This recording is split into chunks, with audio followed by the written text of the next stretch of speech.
നമസ്കാരം. പിണറായി സർക്കാർ അധികാരത്തിൽ വന്നതിന് ശേഷം അധികാരത്തിന്റെ രീതികളെല്ലാം ഇരുമ്പുമറകളിലേക്ക് നീങ്ങിയെന്ന ആക്ഷേപം ശക്തമായിരുന്നു. വിവരാവകാശ നിയമത്തോട് താല്പര്യമില്ലാത്തതിനാൽ വിവരാവകാശ കമ്മീഷണറെ നിർജ്ജീവമാക്കിയെന്ന ആക്ഷേപവും സർക്കാരിനെതിരെ ഉയരുന്നുണ്ട്. സ്വതന്ത്ര നിലപാടുള്ള വിവരാവകാശ കമ്മീഷനെ വരുതിയിൽ നിർത്താനുള്ള സർക്കാർ ശ്രമങ്ങൾക്കിടയിലും കേരളത്തിൽ കോളിളക്കം സൃഷ്ടിച്ച ഹേമ കമ്മിറ്റി റിപ്പോർട്ട് പുറത്തുവിട്ടത് വിവരാവകാശ കമ്മീഷണർ ഡോക്ടർ എ അബ്ദുൽ ഹക്കീമിന്റെ ഇടപെടൽ കൊണ്ടാണ്. ഇങ്ങനെ ധീരമായ നിലപാട് സ്വീകരിച്ച് മലയാള ചലച്ചിത്ര മേഖലയിൽ ശുദ്ധികലശത്തിന് വഴിതെളിച്ച ഡോക്ടർ എ അബ്ദുൽ ഹക്കീം ഇന്ന് കാലാവധി പൂർത്തിയാക്കി വിരമിച്ചു. 3 വർഷത്തെ കാലാവധി പൂർത്തിയാക്കിയാണ് അദ്ദേഹം സർവീസിൽ നിന്നും പടിയിറങ്ങിയത്. സർക്കാരിന്റെ താല്പര്യത്തിന് വിരുദ്ധമായി പ്രവർത്തിച്ചു എന്നതുകൊണ്ട് അദ്ദേഹത്തിന് ഔദ്യോഗിക വാഹനം പോലും നിഷേധിക്കപ്പെടുന്ന അവസ്ഥയുണ്ടായി. വിവരാവകാശം, സാമൂഹ്യനീതി എന്നിവ വ്യക്തമാക്കുന്നതായിരുന്നു അബ്ദുൽ ഹക്കീമിന്റെ ഇടപെടലുകൾ.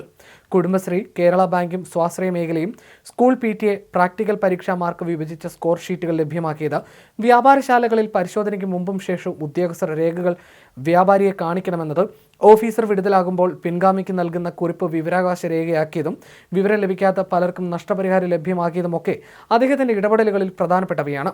PSC മാനുവൽ രഹസ്യരേഖയല്ല, PSC ഇന്റർവ്യൂവിൽ മാർക്കിനം തിരിച്ചെഴുതണം, ഫയൽ കാണാനില്ല എന്ന മറുപടി പാടില്ല തുടങ്ങി ഹേമ കമ്മിറ്റി റിപ്പോർട്ട് പുറത്തുവിടുന്നതുമായി ബന്ധപ്പെട്ട ഉത്തരവ് വരെ നിർണായകവും സുപ്രധാനവുമായ വിധികൾ പ്രസ്താവിച്ച വിവരാവകാശ കമ്മീഷണറാണ് ഹക്കീം. ഇതിൽ ഹേമ കമ്മിറ്റി റിപ്പോർട്ടാണ് ഏറെ വിവാദങ്ങൾക്ക് വഴിവെച്ചതും. അന്ന് സർക്കാർ തലത്തിലെ ചിലരുടെ എതിർപ്പ് മറികടന്നാണ് ഹേമ കമ്മിറ്റി റിപ്പോർട്ടിലെ വിവരങ്ങൾ പുറത്തുവിട്ടത്. വിട പറയുന്ന വേളയിൽ സാംസ്കാരിക വകുപ്പിലെ ഉദ്യോഗസ്ഥർക്കെതിരെയും അദ്ദേഹം രംഗത്ത് വന്നു. രാജാവിനേക്കാൾ വലിയ രാജഭക്തി ചില ഉദ്യോഗസ്ഥർ കാണിച്ചുവെന്നും ഹേമ കമ്മിറ്റി റിപ്പോർട്ട് പിടിച്ചുവെക്കാൻ ശ്രമിച്ചുവെന്നും ഡോക്ടർ എ അബ്ദുൽ ഹക്കീം ആരോപിക്കുന്നു. വിവരാവകാശ കമ്മീഷന് വായിക്കാൻ പോലും ഹേമ കമ്മിറ്റി റിപ്പോർട്ട് തരാതിരിക്കാനുള്ള ശ്രമങ്ങൾ നടത്തിയിരുന്നു. അതുകൊണ്ട് നിയമപ്രകാരം സിവിൽ കോടതിയുടെ അധികാരം പ്രയോഗിക്കേണ്ടി വന്നു. അതിനുശേഷമാണ് റിപ്പോർട്ട് പുറത്തു വന്നതെന്നും ഡോക്ടർ എ അബ്ദുൽ ഹക്കീം പറഞ്ഞു. ഹേമ കമ്മിറ്റി റിപ്പോർട്ട് പുറത്തുവിടുന്നതിൽ സർക്കാരിന് പ്രശ്നങ്ങളൊന്നും ഉണ്ടായിരുന്നില്ല. റിപ്പോർട്ട് പുറത്തു വന്നതിന് പിന്നാലെ സർക്കാർ തന്റെ സുരക്ഷ വർദ്ധിപ്പിച്ചു. സർക്കാരിൽ നിന്ന് വലിയ പിന്തുണയുണ്ടായി. കമ്മീഷനിൽ നിന്നും പ്രതീക്ഷിച്ച പിന്തുണ പലപ്പോഴും ലഭിച്ചില്ല. റിട്ടയറിംഗ് മോഡിൽ പോകുന്ന ഒരു സംവിധാനത്തെ സജീവമാക്കി. അതിൻ്റെതായ പ്രശ്നങ്ങളായിരിക്കും. പുതിയ ഔദ്യോഗിക വാഹനം അനുവദിച്ചെങ്കിലും അതിൽ യാത്ര ചെയ്യാനായില്ലെന്നും എ അബ്ദുൽ ഹക്കീം വ്യക്തമാക്കി.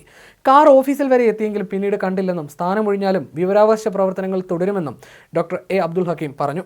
എഴുത്തുകാരനും പ്രഭാഷകനുമായ Abdul Hakeem information and public relations വകുപ്പ് മുൻ അഡീഷണൽ ഡയറക്ടറായിരുന്നു. വിവിധ പത്രങ്ങളിലും പ്രവർത്തിച്ചിട്ടുണ്ട്. കായംകുളം സ്വദേശിയാണ്. ഇംഗ്ലീഷ്, അറബി സാഹിത്യത്തിൽ ബിരുദാനന്തര ബിരുദവും ജേർണലിസം, മാനേജ്മെന്റ് എന്നിവയിൽ പരിശീലനവും നേടിയിട്ടുണ്ട്. 3 തവണ സർക്കാരിൽ നിന്ന് ഗുഡ് സർവീസ് സെന്റർ ലഭിച്ചു. മോഹങ്ങൾ മരിച്ചവർ, അറബികളുടെ ചരിത്രം, ശബരിമല സേവന രൂപം എന്നീ പുസ്തകങ്ങൾ രചിച്ചിട്ടുണ്ട്.